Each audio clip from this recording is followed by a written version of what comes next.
In this case, I will talk about the point 4, which is an exercise that shows the average of the carbon dioxide concentrations in Baring Head and New Zealand and Alert, Canada.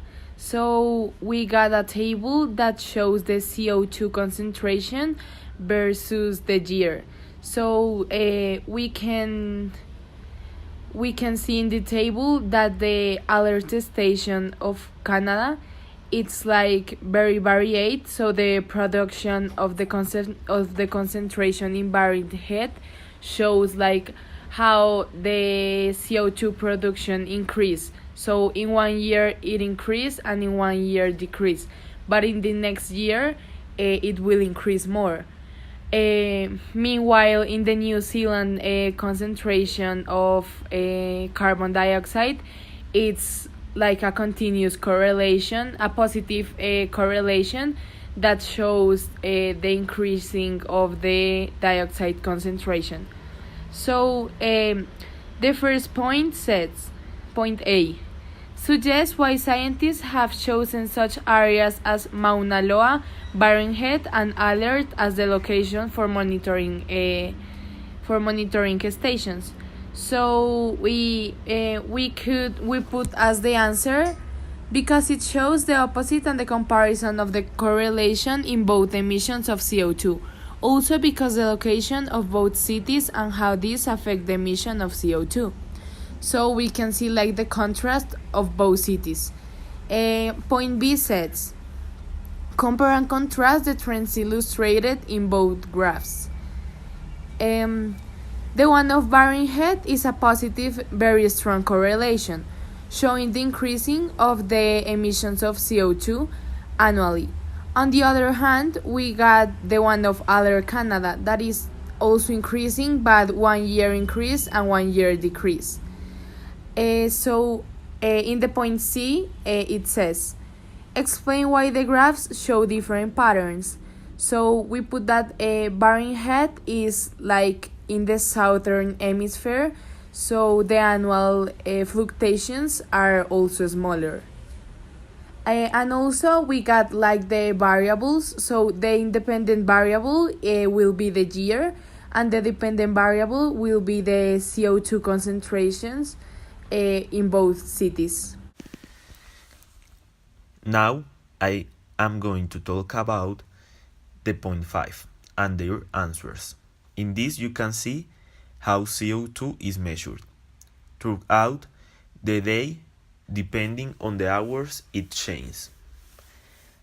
Another very important aspect is that depending on the height of concentrations of CO2 also change. In this example, they are based on 25 meters, which is the highest height of the forest, and is called as the canopy. Now I am going to talk about the variables that are the dependent are the concentrations of CO2, the independent is the height, and the control is the time of the day. Now I am going to talk about the questions in the book. The first one is the A1, that is, state the highest concentration of CO2 reached in the canopy. And the answer is that in the canopy, that is the top of the trees, the maximum concentration of CO2 present is approximately 330 ppm, and it can be seen approximately between the 4th and the 5th hour of the day. The A2 is determine the range of concentration found in the canopy, and the answer is that it can be seen this because the approximately is between 310 and 330, and it can be seen in the representation of the book. The B1 is state the time of the day when the highest levels of CO2 are detected. The answer is that the hours of the day that can be seen highest is between 0 and 7 hours. It is because you can reach up to 360 ppm. That is the maximum level in the entire representation. And the B2 is the highest levels of CO2 are detected just above the ground. Deduce two reasons which this is the case. Two reasons we can see are: the first one is that when the wind produce a mixing of air, and another one is that the photosynthesis produce the reduction of carbon dioxide concentration during the day. And the 5C is: give an example of an hour when CO2 concentration are reasonably uniform over the full range of heights. And an example is between 8 and 9 hours, that it is already more uniform because you can see that during those days hours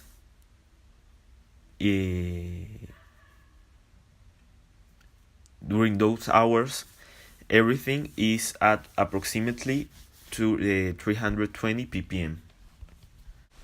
Now we are going to talk about the point number 6.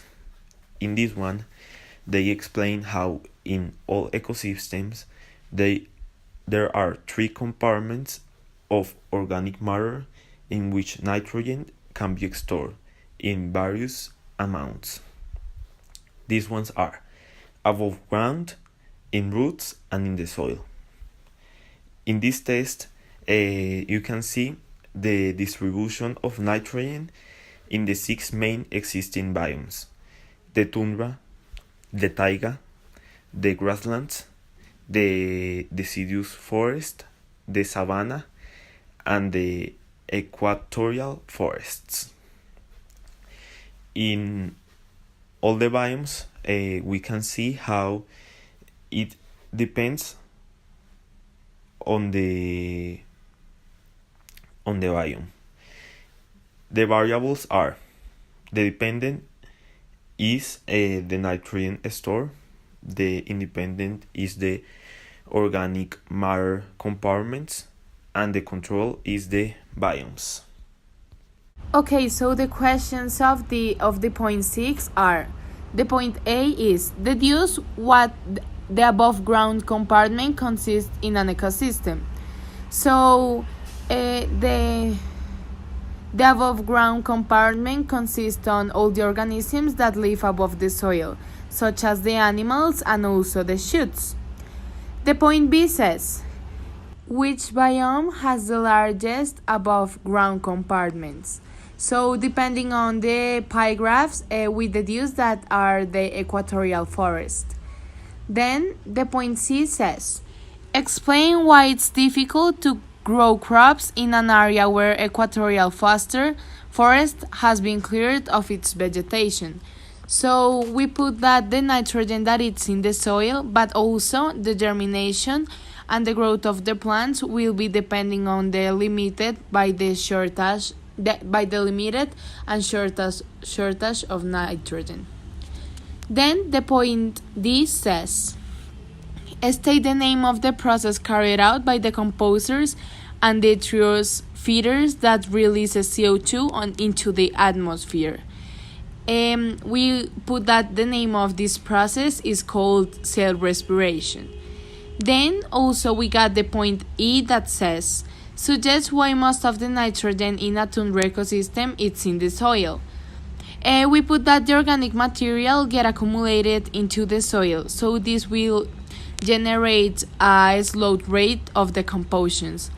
And lastly but not least, we got the point F that says: explain why warming due to climate change might cause a release of CO2 from the tundra soil. Here we put that the bacteria and the enzyme activity will change or will release CO2 from the tundra soil.